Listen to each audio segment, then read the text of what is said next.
Yeah, it was definitely hard. There was a large period of time where we're like, I don't know if we can do this. This may not just work. It just doesn't work. With the mechanics of Titanfall, you can't be like, well, let's just get rid of that Titan. Or, nope, no wall running and double jumping.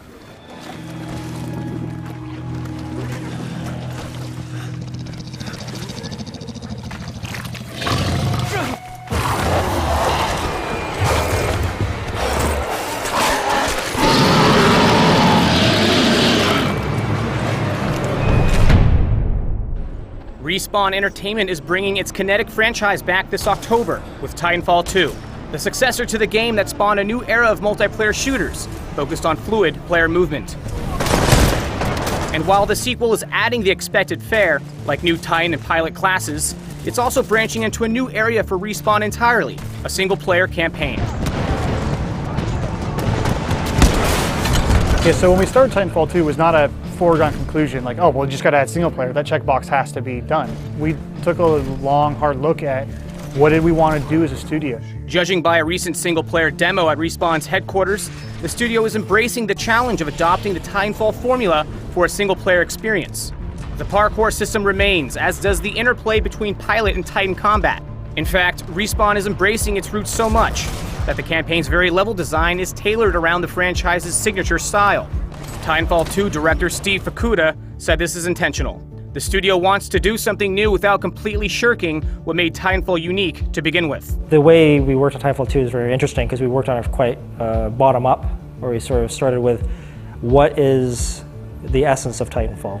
Titanfall is essentially two games layered on top of each other, or merged together. One is the pilot mobility game, which is just sliding and wall running and grappling to places. The other game is, of course, manning a Titan and fighting other Titans in the battlefield, and then the two of them converge. That confluence has been it's a very challenging balance to hit. That is, while many military shooters rely on linear corridors, Titanfall 2's environments are set up like a series of arenas, allowing you to wall run, double jump, and vault up to sniper perches in mini sandbox firefights.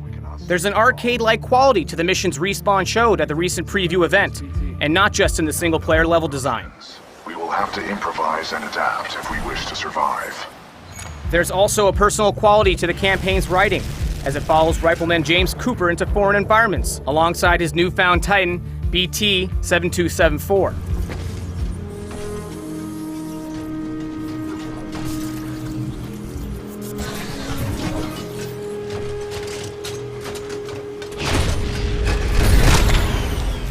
And so we said, what is the essence of this game? Well, that. It is the pilot and the Titan. Okay, let's bring that over to a single-player viewpoint. What does that mean? Well, narratively, if you take a narrative look at it, that seems to suggest that there are two. So there's a buddy. It implies a sort of buddy relationship. Okay, let's look at all kinds of buddy relationships. You got Laurel and Hardy, you have Riggs and Murtaugh, and Lethal Weapon. Basically, you have these buddy stories, and you can look through history of what is a buddy story like. How long did you serve with Lastimosa? Captain Lastimosa linked with me 973 days ago. That's longer than any relationship I've had. Noted.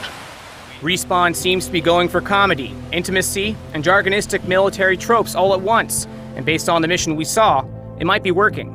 So that all sort of is what fed into inspiring us to do a single player and take how single player took on that form of, hey, it's about the pilot and the Titan and their relationship fundamentally, both gameplay-wise and narratively and emotionally.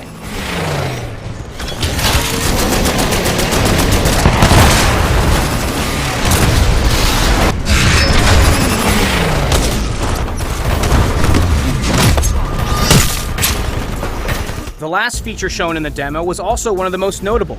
By jumping into some sort of quick select screen, Cooper switched BT's Titan loadout on the fly. So while he began with the energy-based Ion equipment set, he quickly changed to the Scorch loadout.